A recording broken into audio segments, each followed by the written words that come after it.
What is a 15-minute city? It's something that's so convenient. Everything is going to be within 15 minutes of you. You're not going to have to worry about traffic because people won't need a car. And when we say 15 minutes, we mean a 15-minute walk, not a 15-minute drive. We want you to live in an area, a district, where everything that you need is a 1.5 kilometer walk in every direction.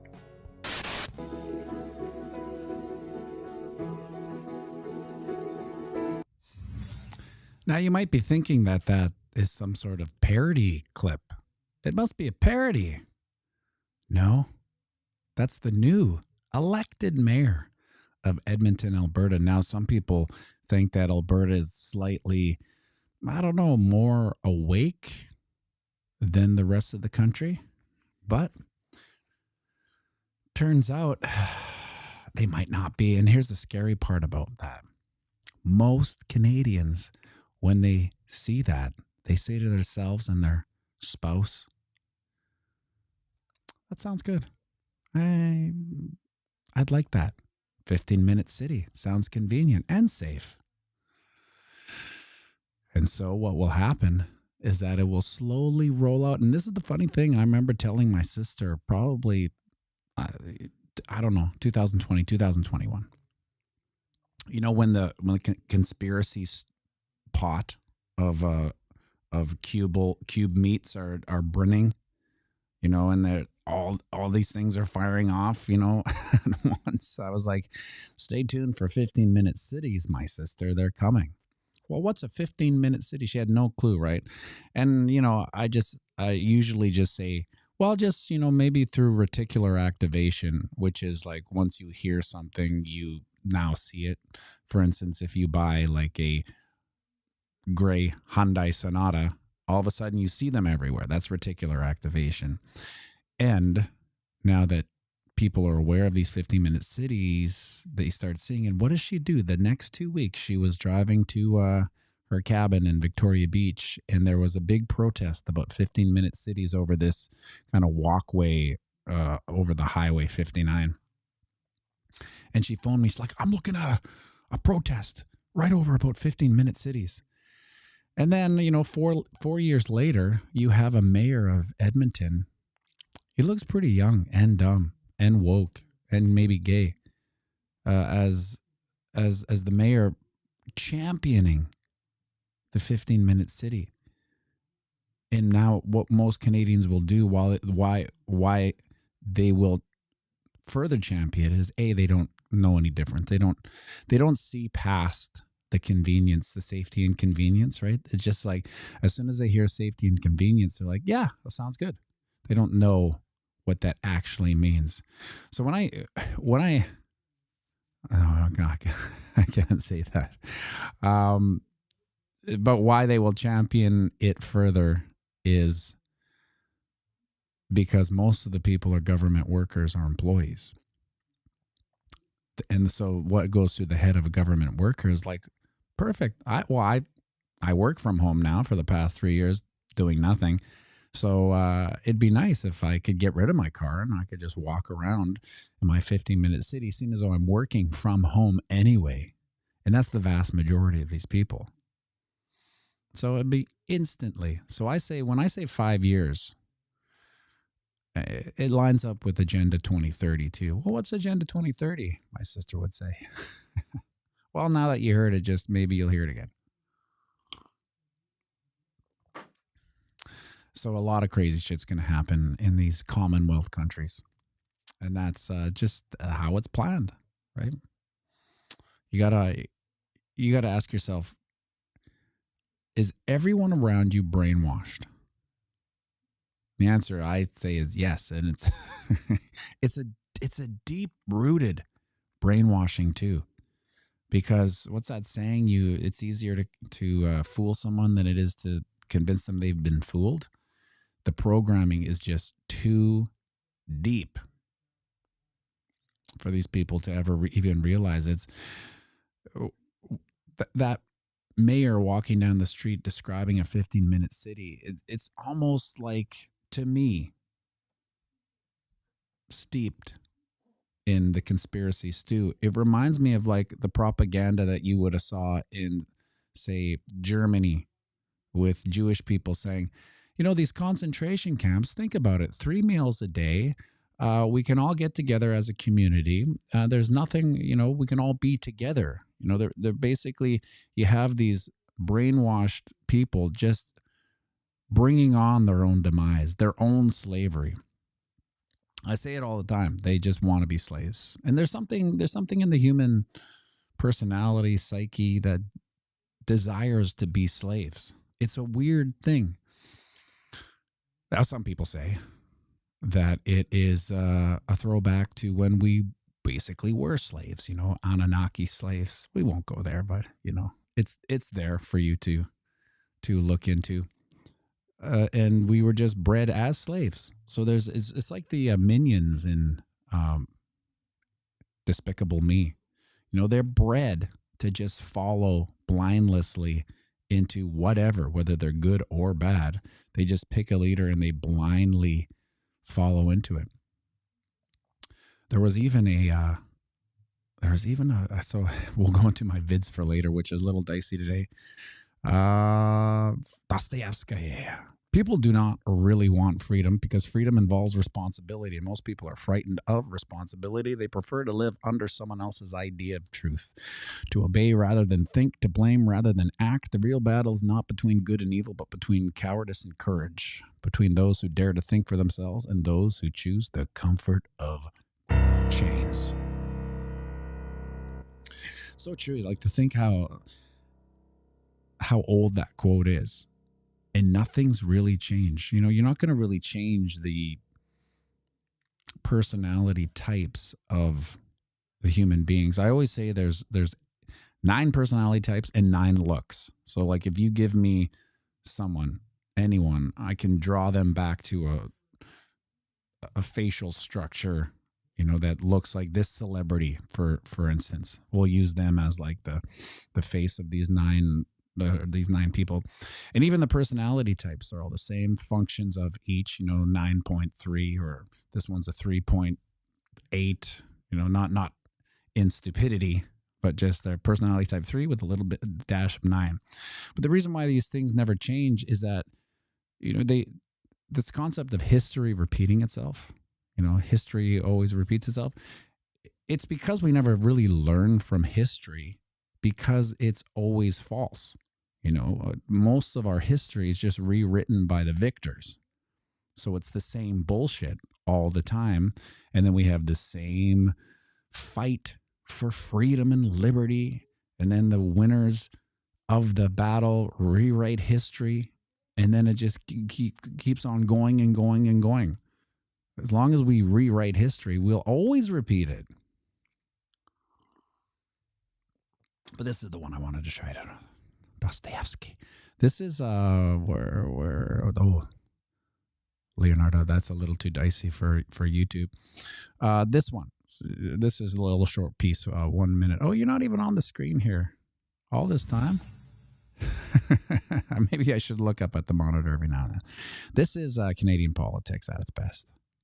About a man, a psychologist, who reportedly works for the Ministry of Children and Families. This individual bragged about transitioning 1,000 children, half of whom were in government care, and some as young as a mere 3 years old. 3 years old. The same person is on record coaching kids to threaten suicide to access harmful and irreversible gender transition procedures. So my next question is actually very simple. It really is just a yes or a no answer. Will this premier finally ban the brainwashing, sterilization, and mutilation of our precious children by these so-called medical professionals? Now you can probably anticipate what they're about to say, but I, for one, did not see what was coming with the rebuttal. Of course, I knew nothing they were going to say, but I didn't think it would take the side at which this public servant took. Attorney General. Thank you, Mr. Speaker. There can be no simple yes or no to the type of hate that was just raised in this House right now. The type of hate that seeks to deny an identity of people and seeks to create this cloud of fear and mistrust and misinformation about what that identity is. Imagine opposing the mutilation of a 3-year-old child as hate speech. This province. Again, I condemn it, Mr. Speaker, and I hope the whole House would stand in condemning that. To trans people in this province, we see you, we support you, we will fight for your equality, and we'll fight for safe places for you to show up across this province. Thank you. Even if that means mutilating little kids, we will fight for you. It's absurd, the inversion. Anyway, so it goes from there. This is Canadian politics, right? So it goes from there, which is maybe the darkest aspect of this country's legacy is the mutilation of children by the politicians. But listen to what they're also arguing about over here. It's crazy. It's regarding the nicotine therapy products, replacement therapy products once again. I know in 2018 your government issued a statement on how by 2035 you want to reduce smoking to like lower than 5%. So would you ever reconsider the regulations around these products? No. No? No. No. Is there a reason?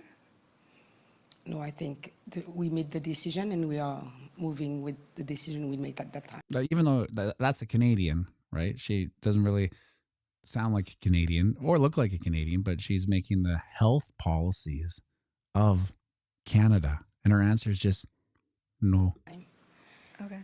Okay, thank you. And then, of course, the media. Okay, thanks. Thanks for that answer. That answer was unbelievable.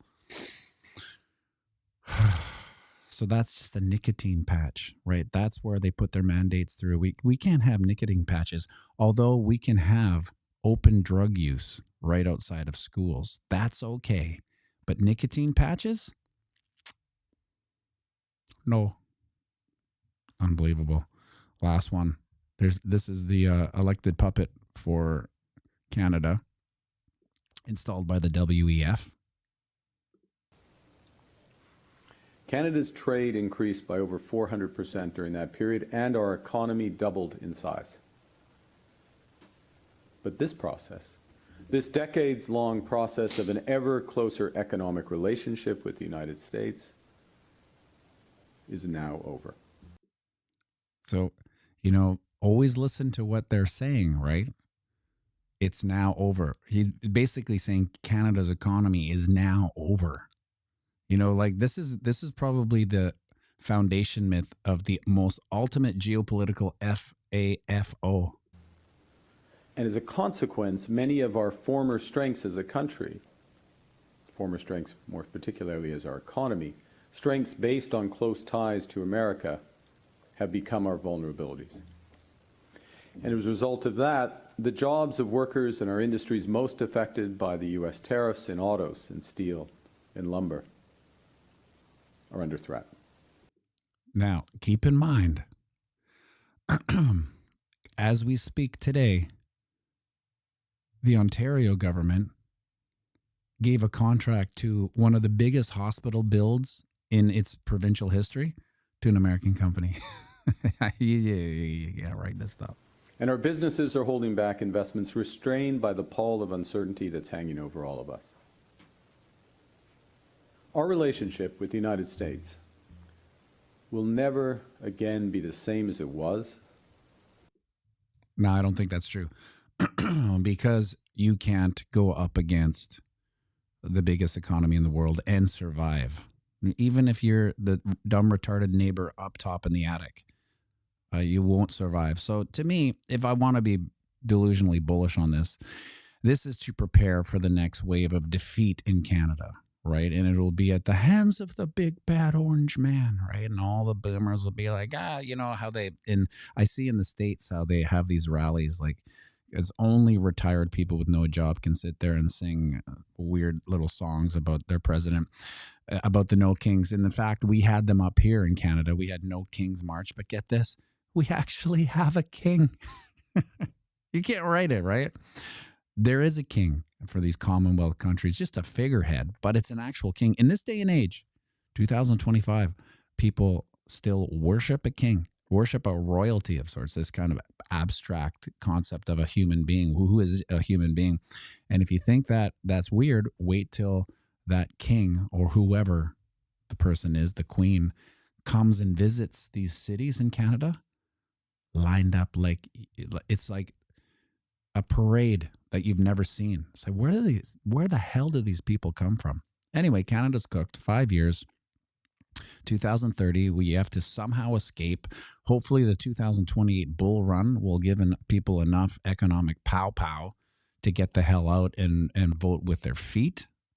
I probably fear that this bull run might not do it for most people, so they'll have to wait for the 2028 sitting through 2026. It'll get pretty dark 2026. Well, speaking of dark, let's take a look at the Bitcoin price 4-hour chart. Now, look at this. I told you I shouldn't have made this doodle. Because we are just building it out. And this is what happens when the market's not moving. We're just going to kind of oscillate in this little, $1,000 range to oblivion. That's right. E-money, suicidal. Politeness or political?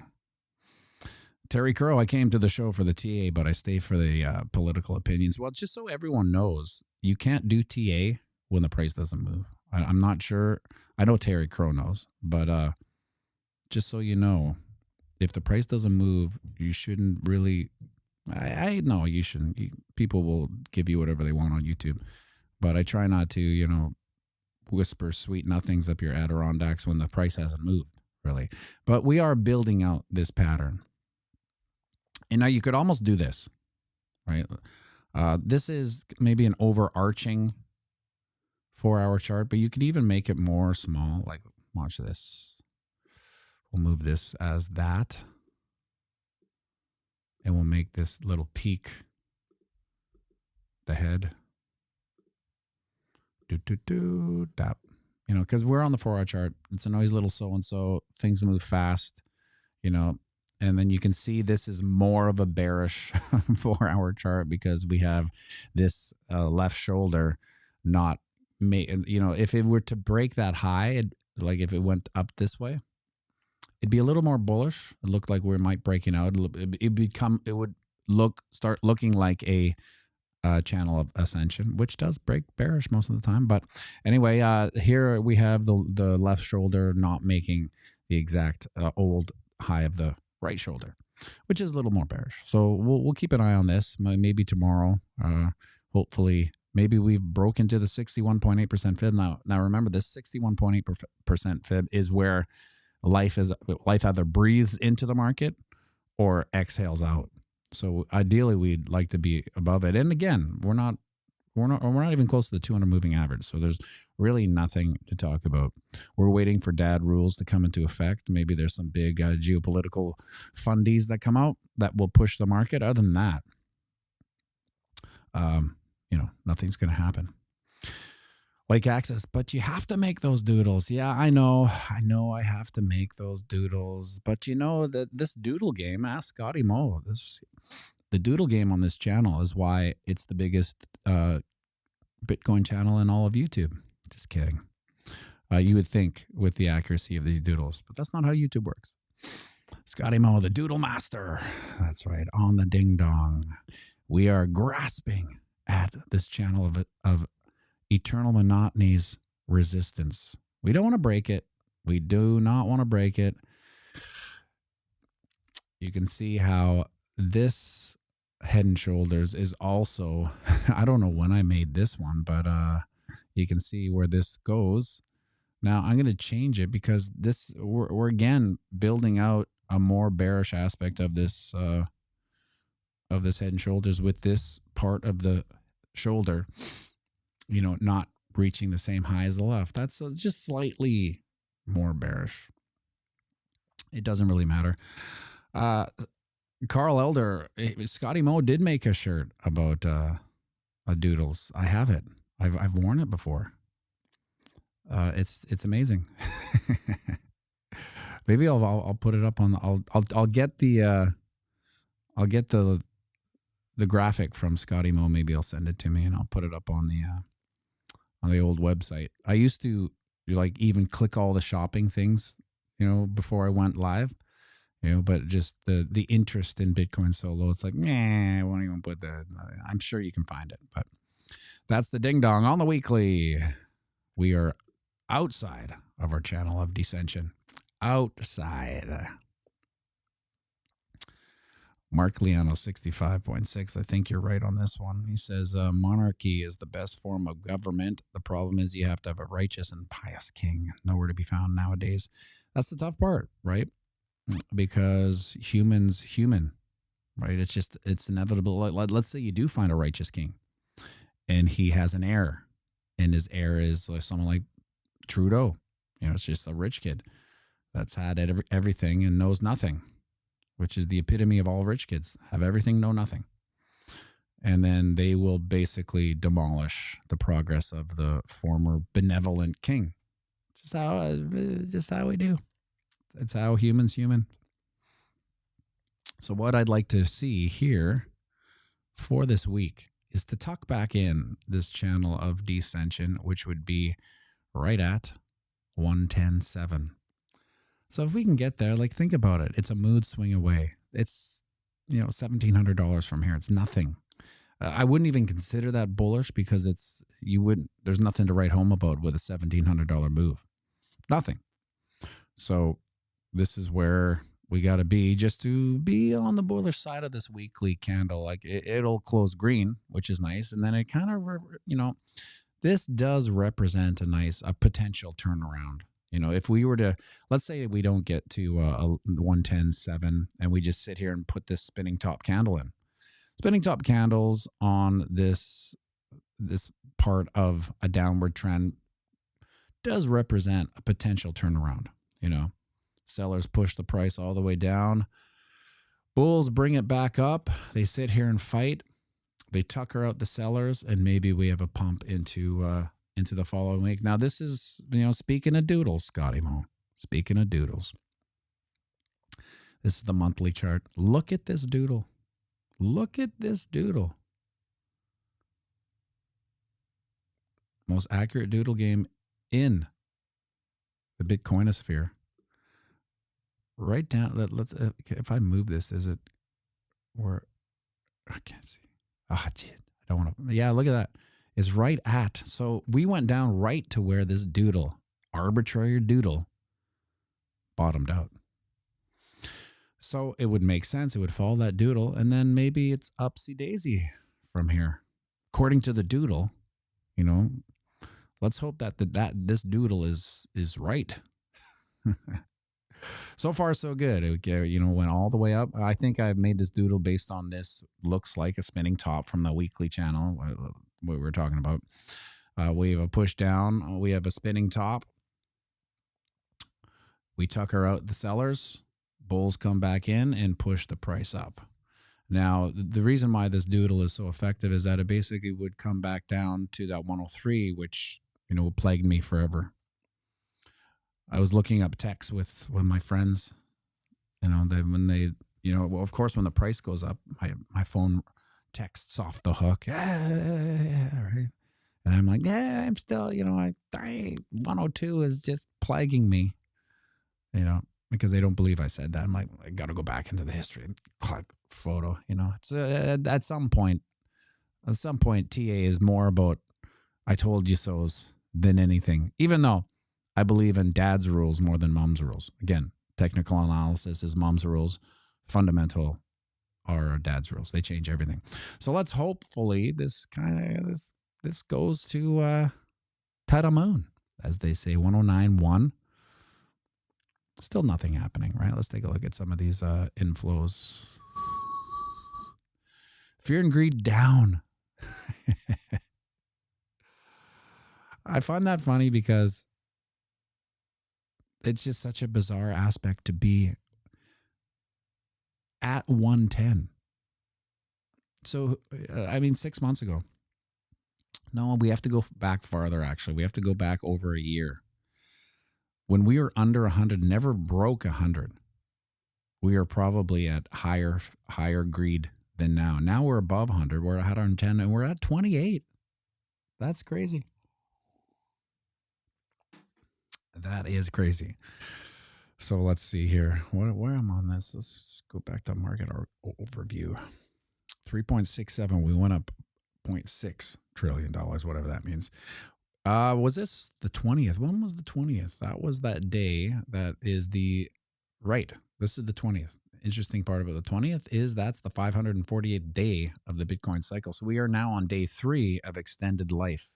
We are in sudden death, you might say. Economic sudden death. Day 3, we are officially now, if there's more upside, we are in borrowed time. If 126 was the top, well, it just plays out like normal. Anyway, day 3. For what it's worth, that's when we had inflows of $500 million, 477. That's something. What's this going on here? Let's get rid of this. If I press that, all of a sudden everything will end. Then, of course, yesterday, look at the volume on yesterday.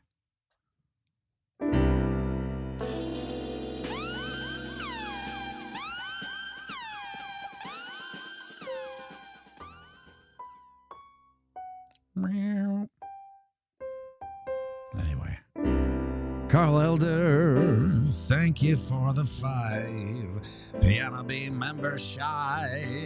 Again, that's plural for membership on this cloudy, cold Thursday, Momo.